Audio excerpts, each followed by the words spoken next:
what is the median mean? Okay, so let me see. Yeah. Same number. 24, 61, 99, 100. Yeah, same one.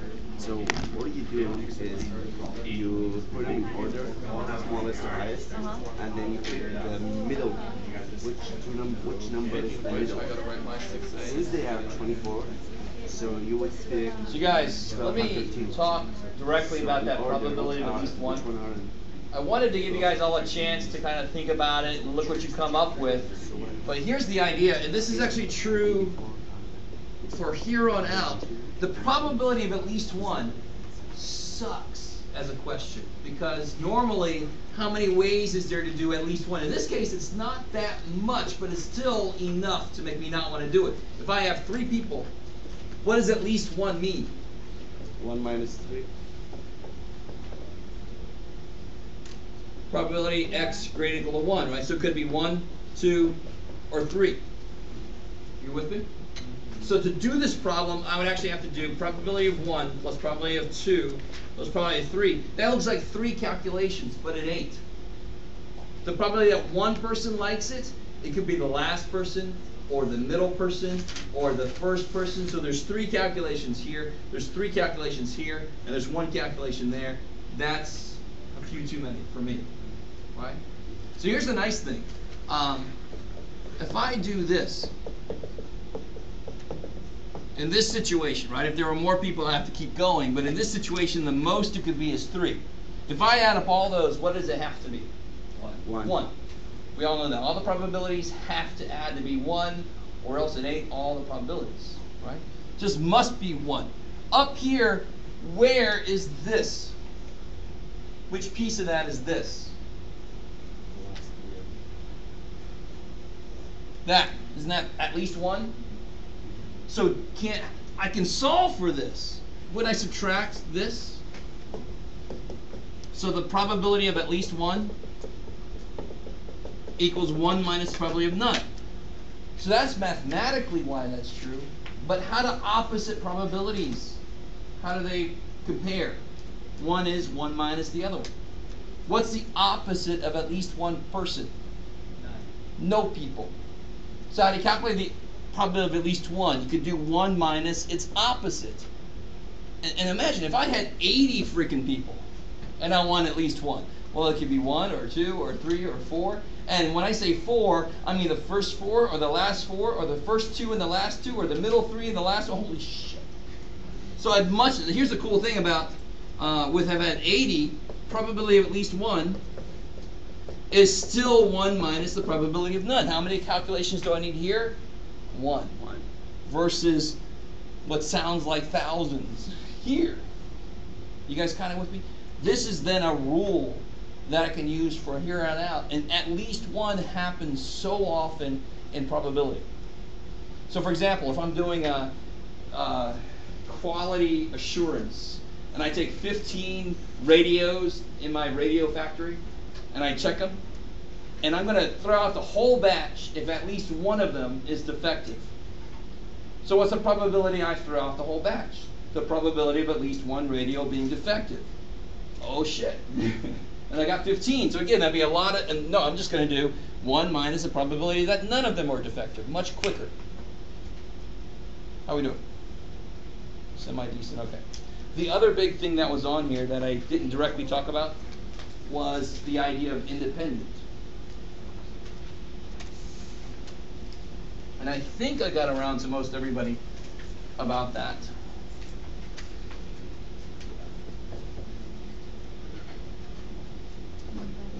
Thankfully, oh, sorry. Sorry, I just have a question. So what would the answer to that be? I'd have to know some more. All I told you was there's 80 people, right? Yeah. So if I said in the same situation, it was 74% don't like it. I can't remember now even. Play no problem. 26% don't like it. 74% do. Is that cool? And I want to know the probability at least 1 out of 80 people don't like it. So probably at least 1 doesn't like it. That'll be 1 minus the probability that what? People don't like. Careful. The opposite of at least one doesn't like it is that they all People like like it, right? That none of them don't like it. I know it. That's the awesome thing about math. We don't care too much about grammar. We almost can't care because math doesn't require it, and sometimes grammar goes against the idea of math. So 1 minus probability that none don't like it. So what would that be? None not liking it means 80 whats?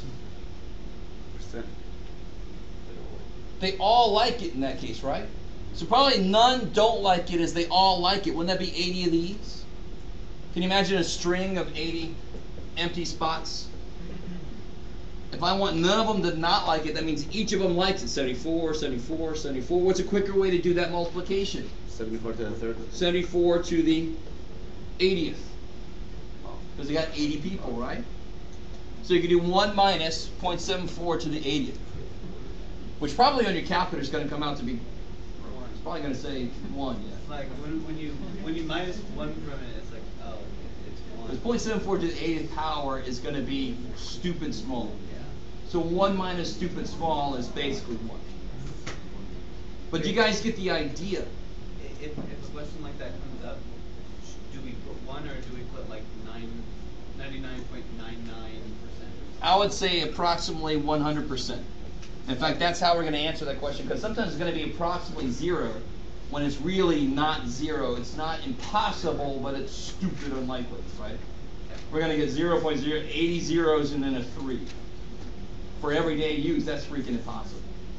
So we're going to say either 0 plus or approximately 0% for that case. Okay. So coming back to independent. We did an example the other day. What was the probability I pick a king out of a deck of cards? 4 out of 52, which reduces to 1 out of 13. What's the probability it's a king given it's a club? So remember, whenever I'm given, what changes? If I give you information, what's going to change? So we gotta take the club. The bottom, Yeah. right? It can't be all 52 anymore. It can only be a club. So how many clubs are there? 13. Out of those, how many are kings? 1. So if I tell you it's a club, have I changed the probability that it's a king that I've got? Hell no, it's still 1/13. So do king and club care about each other happening? Do they give a shit if the other one happens?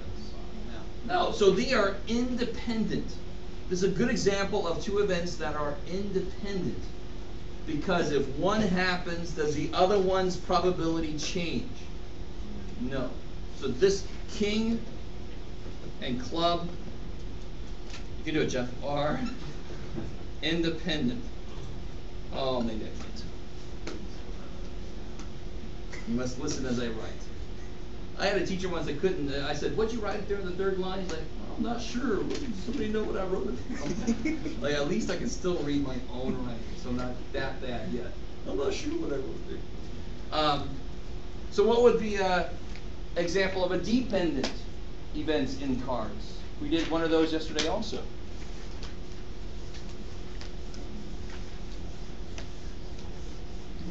So if you're going to put your money on a king, asking if it's a club is the dumb question. Because that ain't going to increase your chances, is it? The smart question was, is it a face card, right? Or that was an example of one smart question I could ask. So it's probably, it's a king given, it's a face card. How many face cards were there? How many face cards are there total? 12, right? 3 in every suit, so 12 total. Are we okay with that? Jack, queen, king of all 4 suits. So that's going to be what it is on the bottom. It's got to be a face card, so there's only 12 things it could be. Out of those 12 things, how many match what I'm looking for? 4. So what's probability now? 1/3. So are king and face cards, are they independent events? No. Why? If I tell you face card happens, does the probability of this being a king change? Yes. This is one place I love that the words match the idea perfectly. That doesn't always happen in mathematics. But independent and dependent. Here, they care about each other. One happened, the other one said, oh shit, you happened. I'm going to change it. Here, they don't care about each other at all. You have it, I don't care. Still a freaking same number. So here, king and face card, you could say are dependent. And the example I gave the other day was the person coming, walking, 50-50 chance it's a man. I said, oh yeah, just got off a Harley, now it's higher than 50%. So those are dependent events. The mistake we make in everyday life is we think that dependent events means one means the other one must happen, right? And that is totally false. The chance that it's a dude went up. Could it be a woman still? Of course. But the chance that that's why I love statistics. It's the most honest math. It says, this is what I think. I'm not really sure, because that's the way real life works. So statistics is trying to analyze things in real life that we never can know for sure. And that's why people say, stats sucks. I don't know for sure. I'm like, have you ever gone to the doctor? I mean, statistics, we gotta have it, but it's more truthful. It says, I don't know. This is what I think. I'm not really sure. Okay. Any other questions from that? Is there a situation within this table, is there a situation that would be independent? Sometimes if you're careful with how you put the numbers in, you can force it to be independent. In almost any sample I take, it would be really difficult to find truly independent events. You with me? There was a good discussion I heard here. That very first problem, 26%. The biggest mistake I see people make is they'll do something like this. Remember that it was 26% chance they didn't like the plan? So somebody says 26 over 100, and then they have 25 out of 99. That's making a crazy huge assumption. That's assuming that Gallup only talked to 100 people. 26% doesn't tell me how many people there was. It doesn't have to be 100. It could have been 2,000, right? You guys with me? So the reason I didn't have to worry about this number changing like you did on the C problem, you did that one right, the second number should have changed when I did it without replacement, it's because it's such a large population. And I'm only taking 3 people out of it, right? So here's 26 out of 100 is 26%. But let's say if it was out of 1,000, that's what it would be, right? If I took one person, it's now 259 divided by 999. Can somebody do that? What is 259 divided by 999? 0.599. Isn't that freaking 26%? All right. You with me? If it's a large population, I don't have to do the little change the second dude, change the third dude. I can just use the same number over and over and over because it's not going to change by enough to worry about. You with me on that?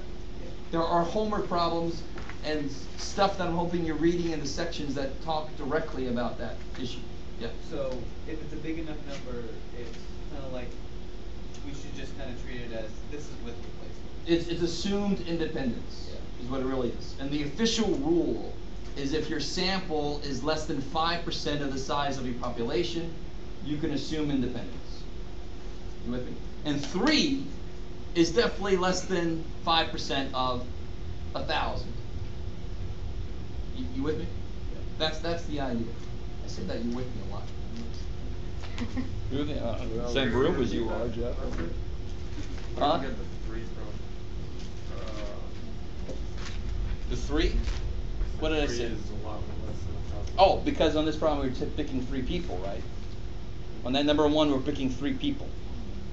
So that's at the heart of this. It doesn't matter about these numbers. What matters is the 3 people or 8 people. So if I had 100 people and I was taking 80 of them, oh shit, I can't assume independence anymore. I've got to do it the long ass way. Right? Which is one reason why we want our samples to be so large. It makes this kind of calculation easier. Okay. I think was there one more? It's the same reason that a lot of the polls conducted on like the television and 24-hour news networks are inaccurate because they're very dependent because their sampling is going to have a higher percentage of white people. Yeah, I know. If they only get 80 people call in, or something, or Yeah, I mean, sometimes. but like if you have like Fox News or MSN, you know, a lot more conservative Republican people watch Fox News. And a Well, lot that's liberal. more Yeah, because that's of what the I skew. heard. Yeah. Yeah. So one last thing, and then I'll let us all go. Whenever you have a table, like we did here, let me just make a really quick female, male, yes, no. All right, so whatever question they asked, let's say 10 females said yes, and 7 said no, 8 men said yes, and 12 said no. Probability questions in this example are easy as hell. Right, you just add up on the outside. That's why I gave you those blank spots of 18, 19, 17, 20. So straight up probability questions are obviously always easy. What's probably is a female that I picked out of this group? If I pick one person from this group. 17 out of 37. There's 17 people that match what I'm looking for out of 37 total people. But and problems in particular are definitely easy. Most probably is a female, and they said no. 7 out of 37. Because and is sort of like if you're looking for a job, or here's a more immediate concern. This is what I used to do. When I was a student, we didn't have too much online resources, so I'd go to the financial aid office, and they had this huge freaking book of scholarships. So I'd start flipping through. You must be under 30. Okay, great. You must be majoring in math. Okay, great. You must be a woman. Oh, crap. All right. Because that's an and. You must be this and this and this. So your pool of people that match that is shrinking. Because there are less people that do all of those things. So and in mathematics and also in real life sometimes is more restrictive. You got to do this and this. Sometimes we think and is like you and you and you, and you're adding them together. That's not the and in statistics. The and in statistics is I want to hire somebody, but they better be over 35. They better have 5 years of experience. So your pool of people is shrinking and shrinking and shrinking, right? If I said, well, they could be over 35, or they could have 5 years, or they could have this degree, or now I'm growing, or always makes it grow. You with me on that? That's why or is basically add. And is multiply. When you multiply numbers smaller than 1, what's the result become? Smaller. 1/2 times 1/2 is 1/4. It becomes smaller. So that's why and is always making it smaller. Okay. So in this case, you can just do this. Female and no. Intersection is 7. 7 out of 37. Why was the bottom still 37? Because it's the total. Because it only changes if... What's the only time the bottom won't be 37 in the question I asked for this problem? If it's a given. If I say probability it's a man given, they said yes. How many people am I talking about now? 10. 7. This many people. Isn't that the people that said yes? Can't I just throw these people out? You with me? All the people that said no, I throw them out. So what's going to be on the bottom now? 18. So givens kick ass in charts. You just actually physically cover the damn columns you don't want anymore. If it was given man, I'd go this way and say it's out of these people here. All right, so given yes, so yes is 18. Out of those 18, how many are men? 8. 8. And then reduce it or whatever you want to do. Be really careful in the test. Don't just give me decimal answers. Give me your fraction and then do whatever you want to after that. Because if it's not right as a decimal, I have no idea what you did. You're going to lose all your points. If you give me the fraction, I can see where you made a mistake and give you more partial credit. All right, so that's the plan. So next time I'll have the answer key for this. Cool. Got out nice and early. Don't get used to that.